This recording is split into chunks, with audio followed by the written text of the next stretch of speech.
नमस्कार।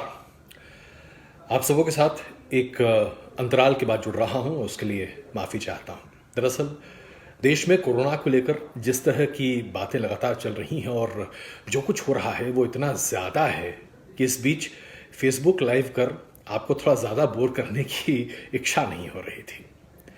लेकिन बीते कुछ दिनों से पालघर को लेकर जिस तरह की बातें सामने टेलीविज़न चैनलों पर आ रही हैं, लगा कि अपनी बात तो सामने रखनी चाहिए। कम से कम इतना हक तो हम सबों को है। पालघर में 2 संतों और उनके ड्राइवर की जघन्य हत्या एक बहुत बड़ा अपराध है। इस अपराध की कहीं कोई माफी नहीं है और इसके लिए जितनी बड़ी से बड़ी सजा हो सकती है वो दी जानी चाहिए, क्योंकि मॉब लिंचिंग का इससे बड़ा विभत्स रूप हम नहीं देख सकते थे जो आज हमने देखा। लेकिन बीते 6-8 सालों में मॉब लिंचिंग के कई विभत्स स्वरूप हमने हमारे देश में देखे हैं और हर बार चर्चा यही होती है कि आखिरकार आज इंसान इतना बड़ा जानवर कैसे बन गया है कि मात्र अफवाह पर वो लोगों की जान ले लेता है। पीट पीट कर एक समूह किसी व्यक्ति या व्यक्ति के समूह की जान ले लेता है। हम अपराधी बन चुके हैं क्या? उस पर भी सोचिए जरा। आखिरकार हिंदू बहुल गांव और वहां पर सब हिंदू मौजूद हैं, साधु हैं जो गेरुआ वस्त्र पहने हैं, और उन साधुओं को पुलिस की मौजूदगी में पीट पीट कर मार डालना, कोई भी हिंदू समाज इसे बर्दाश्त नहीं कर सकता और किसी भी हिंदू से ऐसी उम्मीद नहीं की जा सकती। लेकिन फिर भी यह हुआ, एक बड़ा अपराध हुआ, त्राहिमाम मचा। महाराष्ट्र सरकार ने फौरन कार्रवाई करने की कोशिश की। 110 लोगों को गिरफ्तार किया गया, 8-10 लोगों को चिन्हित किया गया, सब लोगों के साथ कार्रवाई की गई और महाराष्ट्र के मुख्यमंत्री ने अपील भी की कि इस पूरे मामले में सांप्रदायिक रंग नहीं है, क्योंकि इसमें सांप्रदायिकता कहीं से जुड़ती नहीं है। हम सबों ने ये सारी बातें देखी, समझी और हमें इस बात पर भी यकीन हुआ कि लगता है कि महाराष्ट्र सरकार तेजी से और फौरन इस पर कार्रवाई करने जा रही है। आखिरकार शिवसेना की अगुवाई में महाराष्ट्र की सरकार चल रही है और संतों की हत्या उसी राज्य में हो जाए तो शिवसेना के लिए इससे बड़ी डूब मरने की बात और क्या हो सकती है। इसलिए जाहिर सी बात है काफी तत्परता दिखाई दी और हमने ये सब कुछ देखा। लेकिन उसके बाद कुछ ऐसे लोग जो टेलीविजन पर अपनी पहुंच बढ़ाने के लिए, टेलीविजन पर अपने आप को सुर्खियों में रखने के लिए जिस तरह से बयानबाजी करने लगे या इस तरह से टेलीविजन शो करने लगे, यह सवाल खड़े करने लगा कि आखिरकार पत्रकारों को क्या हो गया है। हम पत्रकारों का तो काम है कि जहां जो अपराध है, जो गलत है, उसे सामने लाएं, ध्यान आकर्षित करें सरकार का कि इस पर कार्रवाई कीजिए। अगर सरकार कार्रवाई कर रही है तो चलिए उसमें हम दखल न दें, लेकिन कम से कम उसकी जांच की परतों को बाहर निकालें और जनता के सामने सत्य को सामने रखने की कोशिश करें। यह हमारी जिम्मेदारी है।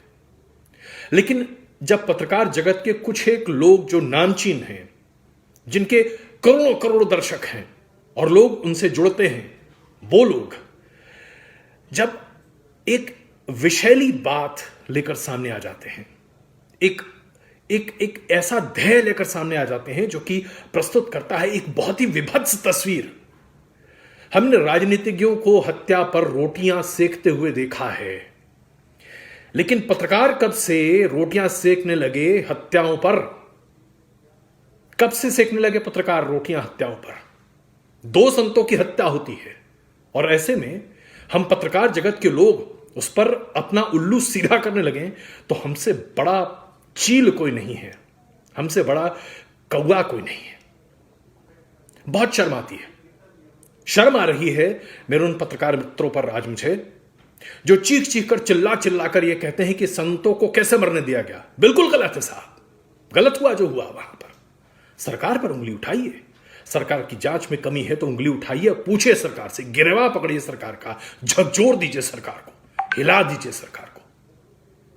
लेकिन यह क्या कि आप बस सरकार की बखिया इसलिए उधेड़ना चाहते हैं क्योंकि आपको लगता है कि आपने बीड़ा उठा लिया है और आप किसी भी बारे में, किसी भी व्यक्ति के बारे में असभ्य से असभ्य, गंदी से गंदी भाषा, गलीच से गलीच, अपमान की बातें कहें।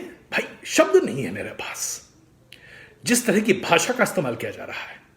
मैं पूछता हूं आपसे, उद्धव ठाकरे की अगुवाई में महाराष्ट्र में सरकार चल रही है, बड़ा पार्टनर शिवसेना है, दूसरा बड़ा पार्टनर एनसीपी है, तीसरा पार्टनर कांग्रेस है, माइनॉरिटी पार्टनर। कांग्रेस का प्रतिनिधित्व अनुपात के आधार पर मंत्रिमंडल में भी है। ऐसे में सोनिया गांधी क्या महाराष्ट्र में सरकार चला रही हैं कि संतों की हत्या करने के लिए सोनिया गांधी के ऊपर ठीकरा पड़ा जाए? सही गलत मैं नहीं जानता, लेकिन मैं आपसे पूछता हूं, बताइए जरा, क्या सोनिया गांधी सीधे तौर पर महाराष्ट्र की सरकार चला रही हैं? क्या सोनिया गांधी ने आज तक देश में कोई सरकार चलाई है? सोनिया गांधी के राजनीतिक समझ, उनकी सूझबूझ पर तमाम सवाल हम पत्रकारों ने उठाए और उठाने भी चाहिए। कोई दूध की धुली नहीं है सोनिया गांधी और कांग्रेस पार्टी, लेकिन संतों की हत्या में सोनिया गांधी का कहां से लिंक है? कोई जरा बता दे। कहीं से कुछ नहीं है। नाम अच्छा है इसलिए उछाल दो इसको, इस पर तुम व्यूअरशिप ले सकते हो, लोगों के ध्यान को आकर्षित कर सकते हो, इसलिए नाम उछालो, नाम के आगे खूब सारी गालियां डालो। भाई जरा मुझे बताइए, हम सब हिंदू सनातन धर्म के पालन करने वाले लोग हैं और भारतीय संस्कृति को पालन करने वाले लोग हैं। जब हम शादी करते हैं तो जो भी हमारी बहू होती है, जो भी पत्नी होती है, वो पति के धर्म का पालन करती है या नहीं? रामायण महाभारत हर पुराण में उठाकर देख लीजिए, कहीं भी देख लीजिए। सोनिया गांधी विदेशी मूल की हैं जरूर, लेकिन अंततः उन्होंने एक हिंदुस्तानी से तो शादी की है। तो क्या वो आज भी विदेशी हैं? जैसे कि मैं बिहार का रहने वाला हूं, मेरी पत्नी बंगाल रहने वाली है, वो बंगाली मूल की हैं। तो मुझसे शादी करने के बाद मेरी पत्नी अब मेरे परिवार की परंपराओं का पालन करती हैं या वो अपने घर के परंपराओं का पालन करती हैं? और मेरे परिवार में अगर कुछ गलत होता है तो उसकी जिम्मेदारी मेरी है या मेरी पत्नी की है? कमाल है साहब। सोनिया गांधी का नाम काफी है इसलिए उछालते रहो और उसके पीछे पूरी राजनीति करते रहो, और क्या तमाशा है भाई। आपकी गाड़ी के ऊपर दो लोग इंक छिड़क देते हैं और आप कहते हैं कि आपके ऊपर हमला हो गया। हमला होना क्या होता है जानते हैं आप? आपकी अगर किसी ने उंगली की भी तोड़ दी होती है ना तो उसको कहते हैं हमला। चलिए, आपके ऊपर जो हुआ बहुत गलत हुआ, नहीं होना चाहिए। किसी भी पत्रकार को धमकाना नहीं चाहिए, बिल्कुल नहीं धमकाना चाहिए। लेकिन जब आप इस तरह से लोगों की भावनाओं के साथ खेल रहे हैं तो क्या लोग कुछ करेंगे नहीं आपके साथ? करेंगे ही, तो आपको तैयार रहना चाहिए ना। जब हम दंगा पीड़ित क्षेत्र में जाते हैं रिपोर्टिंग करने के लिए और वहां पर अगर हम जानते हैं कि स्थिति तनावपूर्ण बनी हुई है तो क्या हम वहां पर उकसाने वाले सवाल पूछते हैं क्या? जर्नलिज्म का बेसिक सवाल है ना, बेसिक उसूल है ये। नहीं पूछते हैं ना। हम अच्छी रिपोर्टिंग करते हैं, बैलेंस्ड रिपोर्टिंग करते हैं। वहां किसी को उकसाते नहीं हैं, किसी की भावनाओं को भड़काते नहीं हैं, किसी को ठेस नहीं पहुंचाते हैं। आप टीवी पर बैठकर तमाम लोगों को जो चाहे सो बोल सकते हैं और आप सुनना भी नहीं चाहते। चलिए, बोलने का आधार तो होना चाहिए। किस आधार पर आप तमाम बातें बोल रहे हैं? क्या आधार है आपके पास? क्या प्रमाण है आपके पास? क्या प्रमाण है आपके पास कि महाराष्ट्र की सरकार ने जानबूझकर संतों की हत्या करवाई वहां पर? क्या प्रमाण है आपके पास कि कम्युनिस्ट पार्टी के लोगों ने जानबूझकर संतों की हत्या करवाई वहां पर? प्रमाण है तो देश के सामने रखिए। इतनी हिम्मत है तो लिखा हुआ दस्तावेज देश के सामने रखिए, किसी की रिकॉर्डिंग सामने रखिए, हिडन कैमरा शूट कीजिए और बताइए देश को कि हां, ये देखिए, मैं डंके की चोट पर कहता हूं, जो मैं कह रहा हूं सत्य है। आप में और बाकी राजनीतिज्ञों में फिर फर्क क्या रह जाता है? आप पत्रकार कहां रह जाते हैं? और सिर्फ आप नहीं, आपके जैसे और बहुत सारे लोग आजकल हो गए हैं टेलीविजन जगत में, जो सिर्फ अपनी रेटिंग, अपनी व्यूअरशिप, अपनी बातों को सत्य मानते हैं। उनको लगता है कि उनसे बड़ा कोई है ही नहीं इस देश में, इस दुनिया में। जनाब, आप पत्रकार हैं, आपका काम संवाद है जनता और सरकार के बीच। सरकार और जनता के बीच हम एक पुल है, जहां हम संवाद की कोशिश करते हैं, जहां लोगों को जोड़ने की कोशिश करते हैं। अगर हम भ्रमात्मक, गैर तथ्यात्मक और सिर्फ अपने दिमाग की उपज लोगों के सामने परोस रहे हैं तो हमसे बड़ा अपराधी इस जगत में कोई नहीं है, क्योंकि हम दुष्प्रचार का वो माध्यम बन रहे हैं जिसको खत्म करने का बीड़ा हमने उठाया है। आज जहां पूरी दुनिया में बात इसकी हो रही है कि कैसे आप दुष्प्रचार को खत्म करें, वहां पत्रकार अगर इसका हिस्सा बन जाए तो इससे बड़ा जघन्य अपराध और क्या हो सकता है। आप बहुत बड़े अपराधी हैं, वो तमाम लोग जो आज इस तरह से रिपोर्टिंग कर एंकरिंग कर अपनी रोटियां सेक रहे हैं। आप में और राजनीतिज्ञों में जो दंगों पर अपनी राजनीतिक रोटियां सेकते हैं, जो लोगों की हत्याओं पर अपनी राजनीतिक रोटियां सेकते हैं, जो सांप्रदायिकता के नाम पर अपनी राजनीति की दुकान चलाते हैं, कोई फर्क नहीं है। आपने इस सीमा को लांघ दिया, मिटा दिया हमेशा के लिए। जनाब, हम सब लोग बड़ी कठिन परिस्थितियों से निकलकर सामने आए हैं। बहुत मेहनत से हम सब लोगों ने अपना नाम बनाया है जनता के बीच में, जहां हम जब कुछ कहते हैं तो जनता हम पर भरोसा करती है, मानती है कि जो आप कह रहे हैं वो बिल्कुल सत्य है, क्योंकि आप पड़ताल, जांच, परख और पूरे सोच और विचार के साथ बातों को सामने रख रहे हैं। लेकिन अगर आप सिर्फ विद्वेष, घृणा, हिंसा और चीखने और चिल्लाने के नाम पर अपने आप को सार्वजनिक तौर पर एक बहुत बड़े पत्रकार के तौर पर स्थापित करना चाहते हैं, तो आपसे छोटा आदमी कोई नहीं है। और ऐसे छोटे लोगों की वजह से ही आज टेलीविजन पत्रकारिता की हमारे पेशे पर लोग इतने बड़े सवाल खड़े करते हैं।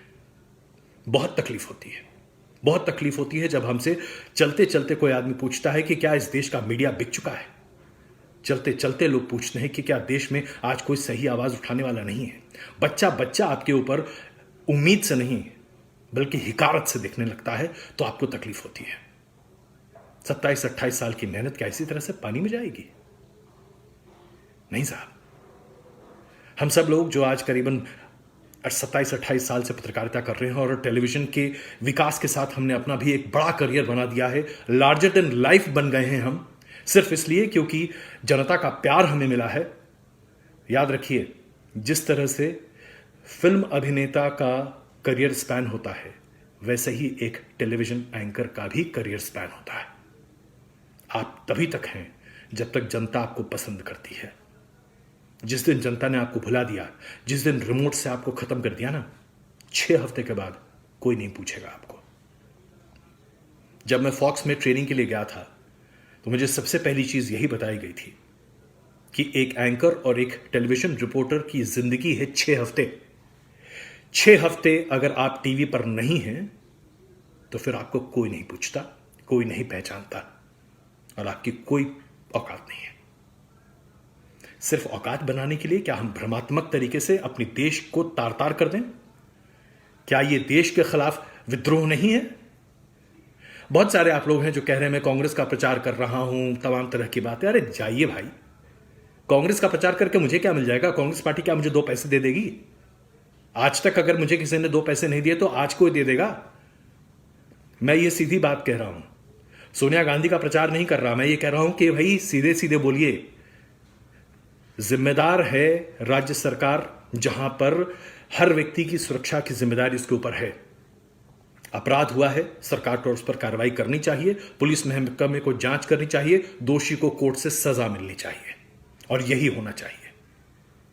लेकिन हम पत्रकार जब खुद ही पुलिस, जांच एजेंसी, अदालत और जज बन जाते हैं ना, तो हमसे ज्यादा बेसिर पैर का कोई नहीं होता।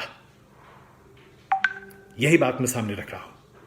किसी ने हमें यह अधिकार नहीं दिया कि हम दूसरों पर आरोप मढ़ें बिना किसी तथ्य के, किसी के ऊपर भी। चाहे आप उद्धव ठाकरे का नाम लेकर बेतथ्यात्मक बातें कहें, चाहे आप सोनिया गांधी के नाम पर बेतथ्यात्मक बातें कहें, चाहे आप भारतीय जनता पार्टी के किसी भी नेता के बारे में बेतथ्यात्मक बात कहें, किसी भी नेता, किसी भी सम्मानजनक व्यक्ति, किसी भी सम्मानजनक पत्रकार और किसी भी सामान्य नागरिक के खिलाफ कुछ भी बिना तथ्यों के कहना अपराध है। तथ्य है, सामने रखिए, गर्दन पकड़िए। तथ्य नहीं है, शांत रहिए और चुप रहिए। जिन लोगों के पास जांच का अधिकार है उन्हें जांच करने दीजिए। और हमारे पेशे की सबसे बड़ी खूबसूरती यही है कि हम अपनी बातों को मुखर तरीके से सामने रख सकते हैं और जनता हमारे साथ होती है। हमें यह अधिकार होता है क्योंकि हमारे पास ये एक्सेस होता है। हम जांच सकते हैं कि पुलिस की जांच सही जा रही है या गलत। गलत जा रही है तो पुलिस को लटकाइए, सरकार गलत कर रही है तो सरकार को लटकाइए, कोर्ट गलत कर रहा है तो कोर्ट से सवाल पूछिए। लेकिन बिना किसी के दोषी साबित हुए किसी को दोषी बना देना और उसकी इज्जत को तार तार करना, यह हमारा काम नहीं है। यह पत्रकारिता नहीं है, यह एजेंडा है। और एजेंडा और पत्रकारिता 2 अलग चीजें होती हैं। मैं जानता हूं बहुत सारे लोगों को बहुत तकलीफ होगी कि मैं एक पत्रकार होकर किस तरह से अपने पत्रकार बंधुओं के बारे में इस तरह की बात कर रहा हूं। क्यों ना कहूं, क्या पत्रकार कानून के ऊपर है?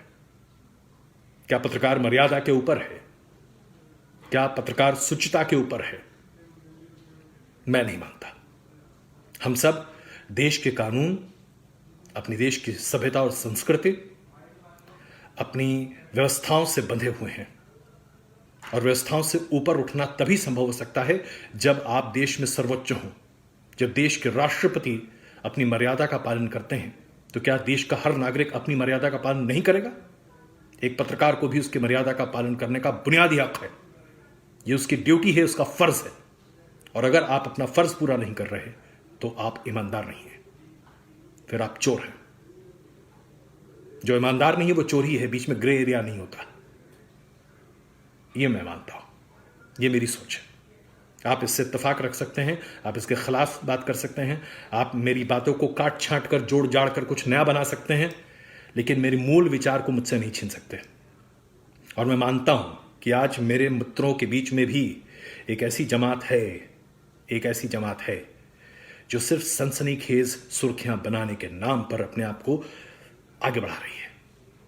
और मैं उनका विरोध करता हूं विरोध, क्योंकि हमारे ऊपर बहुत बड़ी जिम्मेदारी है।